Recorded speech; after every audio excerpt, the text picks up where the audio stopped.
এদের হচ্ছে না।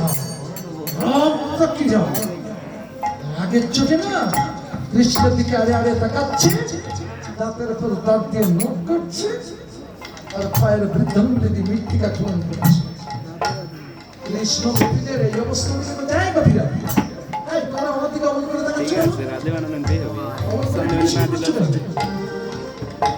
আমি তো ভালো কথাই বলেছি, আমাদের তো খারাপ কিছু বলি না।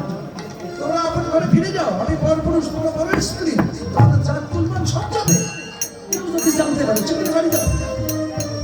গোপীরা তখন বলছে, হে ধার্মিক, মুক্ত ধর্মের বলিয়া উড়াচ্ছ। ধর্ম কাকে বলে? জীবনে কখনো কোনোদিন ধর্ম আচরণ করে দেখেছ? ধর্ম কাকে বলে? তুমি তো কোনোদিন ধর্ম আচরণ করে দেখোনি। ও মায়েরা, আজকে যে রাসমঞ্চলে এসেছি না, এই জায়গাটা লীলার এইখানে, এখানে কোনো ধর্ম নেই, অধর্ম নেই, পাপ নেই, পুণ্য নেই, ভালো নেই, মন্দ নেই, দোষ নেই, গুণ নেই, কিচ্ছু নেই। বুঝেছ? তাই তো গণপতিরা বলছে, তুমি এখন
জুম করো